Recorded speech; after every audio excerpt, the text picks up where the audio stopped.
Tuhan boleh memberkati kita, Tuhan boleh menyertai kita. Yuk kita bangkit berdiri, kita naikkan pujian bersama. Segala puji syukur hanya bagi Tuhan. Ikuti gerakannya ya.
Kita mau berdoa dulu. Yuk semuanya lipat tangan, tutup matanya, kita berdoa.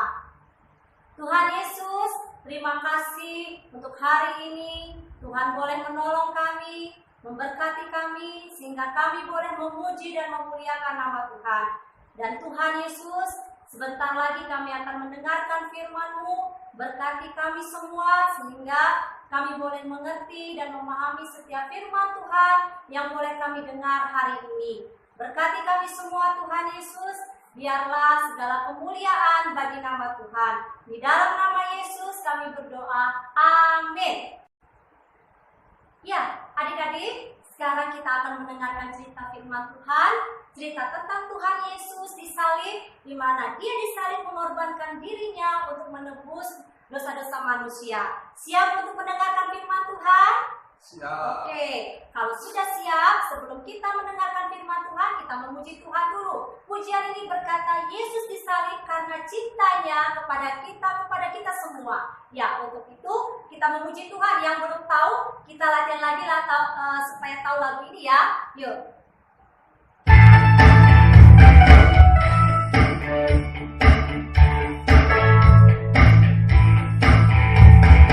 Yesus disalib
Hari ini Kak Gede akan bercerita tentang bagaimana Tuhan Yesus menderita untuk menebus segala dosa-dosa kita. Dan melalui cerita ini kita juga akan belajar tentang siapa Tuhan Yesus sebenarnya.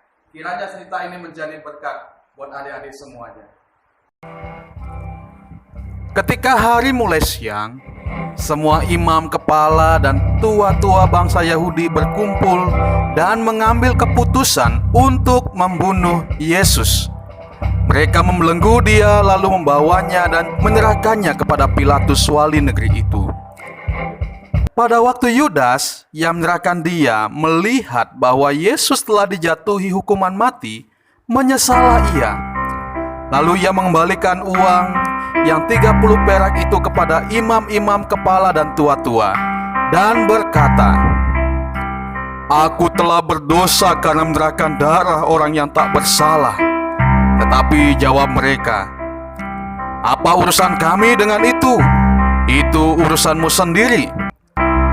Maka ia pun melemparkan uang perak itu ke dalam bait suci, lalu pergi dari situ dan menggantung diri.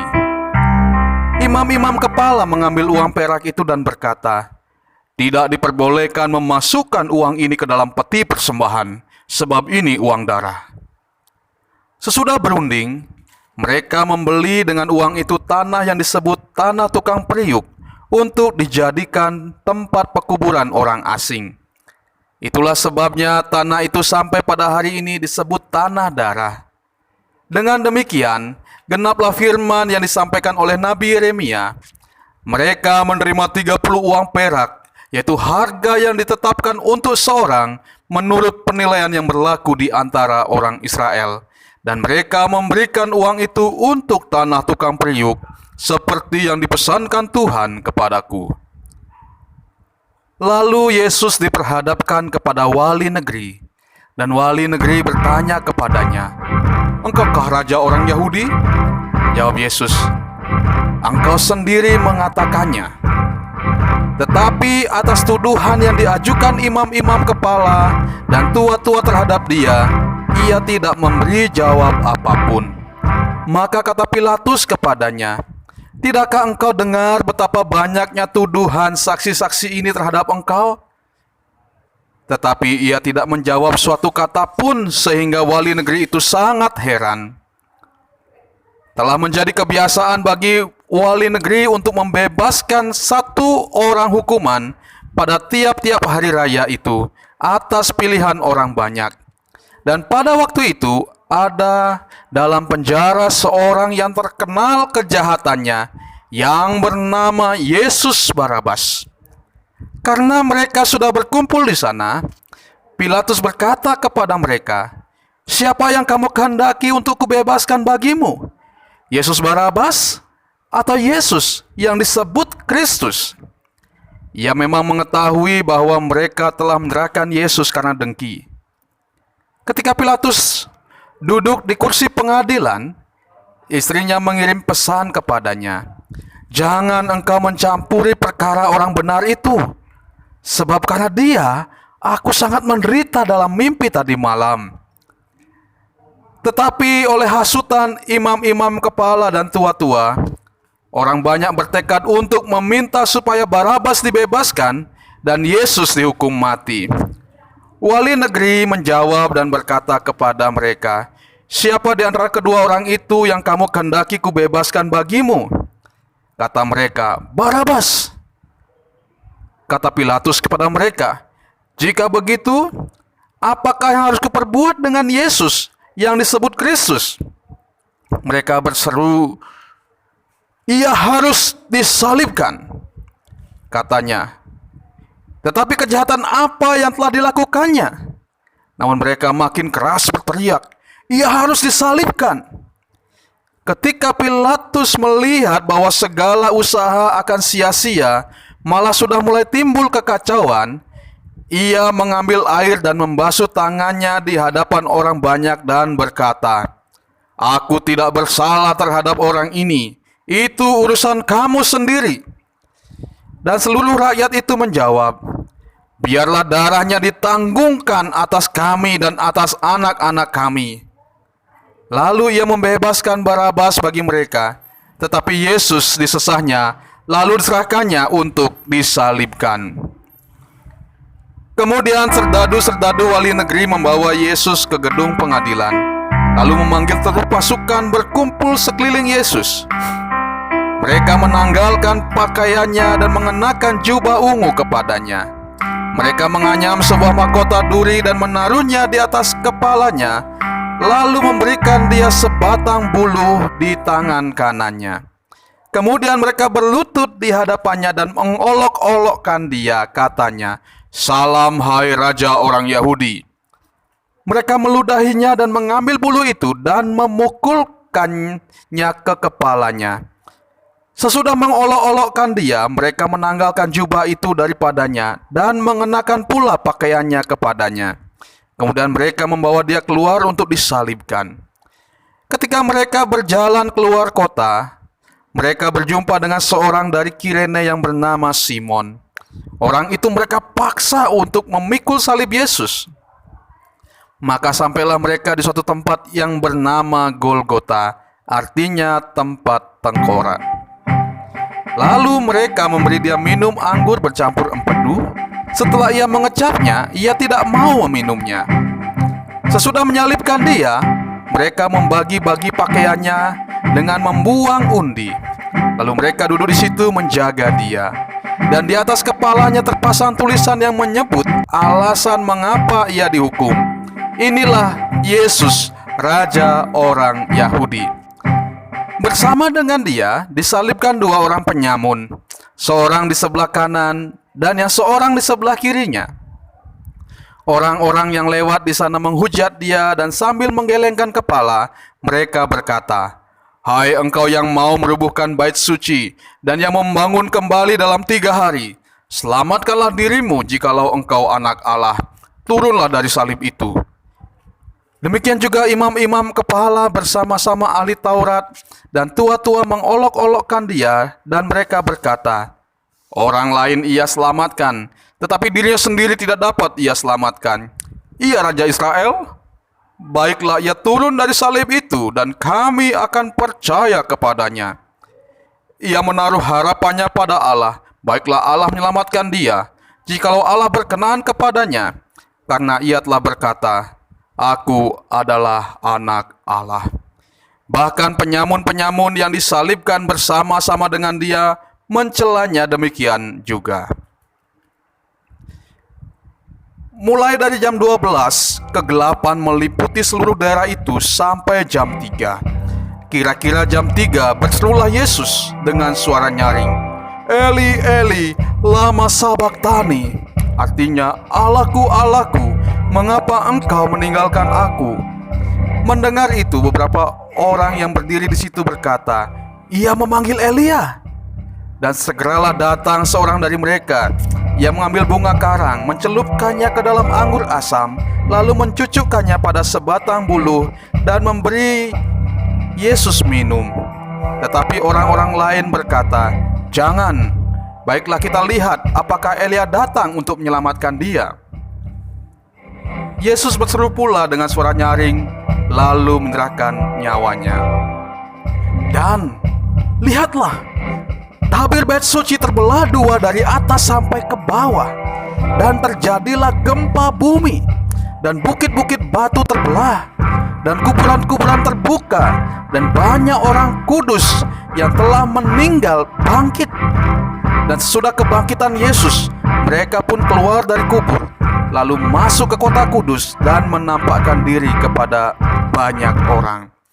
Kepala pasukan dan prajurit-prajuritnya yang menjaga Yesus menjadi sangat takut ketika mereka melihat gempa bumi dan apa yang telah terjadi, lalu berkata, "Sungguh, ia ini adalah anak Allah."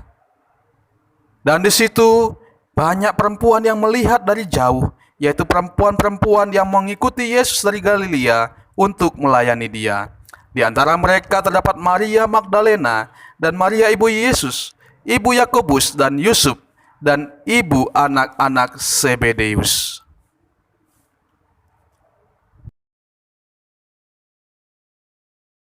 Adik-adik, tadi kita sudah mendengar bagaimana Tuhan Yesus menderita. Dia dianiaya, bahkan dia mati di atas kayu salib untuk menebus segala dosa kita. Dan juga dari cerita ini kita tahu bahwa Tuhan Yesus adalah benar-benar Tuhan. Dan dia adalah juru selamat kita. Mari kita senantiasa memuji, menyembah dia. Dan kita taat kepadanya. Karena dialah Tuhan kita. Nah, adik-adik, gimana cerita tadi? Kita bersyukur Tuhan Yesus sudah menebus dosa-dosa kita. Ya, karena itu, apa yang harus kita lakukan sekarang? Kita harus selalu bersyukur kepada Tuhan atas kasih-Nya yang Tuhan sudah berikan bagi kita. Jangan lupa kita selalu memuji dan memuliakan nama Tuhan. Dan melalui cerita ini kita tahu bahwa Yesus adalah benar-benar Tuhan. Amin. Ya, kita akan mengakhiri acara kita hari ini. Kita akan memuji Tuhan, kita mengucap syukur kepada Tuhan atas kasih-Nya yang sudah besar bagi kita. Kita naikkan pujian. Terima kasih Tuhan.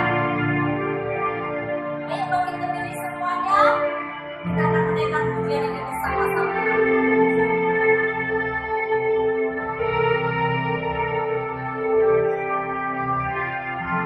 Terima kasih Tuhan.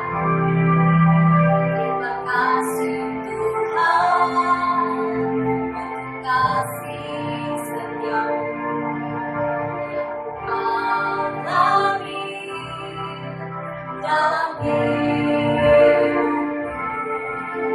Terima kasih Yesus untuk kebaikanmu sepanjang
Tuhan Yesus yang baik, terima kasih karena Tuhan sudah menolong kami. Tuhan sudah mengorbankan dirimu untuk menebus segala dosa-dosa kami. Tuhan, berkati kami, jadikan kami sebagai anak-anak yang takut akan Tuhan, jadi anak-anak yang penurut, jadi anak-anak yang menghormati orang tua. Dan kiranya Tuhan setiap segala kehidupan kami senantiasa memuji dan memuliakan nama Tuhan. Terima kasih Tuhan Yesus untuk pengorbanan-Mu bagi kami, dan kami mengakhiri acara kami hanya di dalam nama Yesus kami berdoa dan bersyukur. Haleluya. Amin.